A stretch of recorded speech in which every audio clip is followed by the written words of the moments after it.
Hello मेरे साथियों, मैं मिथिलेश, आपके परिवार एसके मैथ मस्ती में आपका स्वागत है। आज कंपटीशन का कुछ हम टॉपिक ऐसा लेके आ रहे हैं कि हर एक एग्जाम में पूछने का संभावना होता है। देखते हैं पहला क्वेश्चन क्या कह रहा है। पहला क्वेश्चन में क्या है कि 1 - 1/2 into 1 - 1/3 into 1 - 1/4 into dot dot, इसी प्रकार से हमेशा अंत में 1 - 1/n का मान निकलना है। तो सबसे पहले गुना का रूप में अगर दिया रहे तो संख्या को हमेशा जैसे भिन्न का घटाव करते हैं उसी रूप में इसको हमेशा तुलना कर लेते हैं, और तुलना करने के बाद जो भी संख्या आएगा जैसे इसका हमेशा करेंगे 1 - 1/2 तो ये सीधा दिखेगा क्या 1/2 दिखेगा। उसके बाद अगला पॉइंट लेंगे तो ये 3 में से 1 जाएगा तो ये हमेशा क्या दिखेगा 2/3 होगा।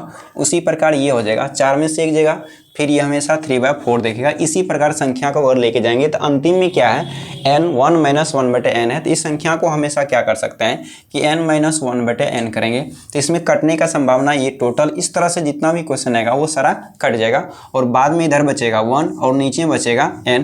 तो अब यही इसका आंसर हो गया। जिस ऑप्शन में ये दिखा रहेगा वो आपका आंसर होगा। तो आंसर नंबर क्या हो जाएगा सी नंबर होगा। क्वेश्चन नंबर 2 देख रहे हैं। क्वेश्चन नंबर 2 में क्या कहता है, मूल दिया है, एक मूल दिया -1 और 4 वाला द्विघात समीकरण क्या होगा।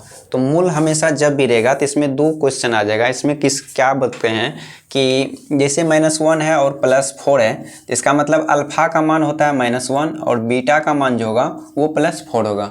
इस संख्या में सबसे पहले हमको अल्फा प्लस बीटा निकालना पड़ेगा। अगर अल्फा प्लस बीटा निकालेंगे तो -1 और +4 हो जाएगा, तो इसका वैल्यू मेरा कितना निकलेगा +3 निकलेगा। उसी प्रकार अल्फा इंटू अगर बीटा करते हैं तो ये दोनों गुना करेंगे तो -1 गुना 4 हो जाएगा, तो ये बन जाएगा मेरा वैल्यू कितना तो -4 होगा। अब द्विघात समीकरण में सबसे पहले हम क्या जानते हैं कि द्विघात समीकरण में सबसे पहले उसका घात जो होता है 2 के रूप में होता है। तो द्विघात बहुपद हम लिखते हैं किस तरह से, द्विघात तो याद रखिएगा हमेशा। तो द्विघात मेरा वैल्यू हो गया कि ax² plus bx plus c। अगर इस रूप में संख्या रहता है तो वो हमेशा द्विघात समीकरण के रूप में कहलाता है। अगर इस तरह संख्या है तो द्विघात है। इसमें हम दो टाइप निकाल सकते हैं, अल्फा और बीटा सब का मान निकालते हैं। इसलिए अल्फा प्लस अगर बीटा का मान के है तो -b/a होता है, और अल्फा इंटू बीटा का मान के है तो ये c/a होता है। तो ये हमेशा रूप हो गया। अगर शून्यकों का योग पूछा जाए तो अल्फा प्लस बीटा कहेगा, और शून्यकों का गुणनफल पूछा जाए तो c/a कहेगा।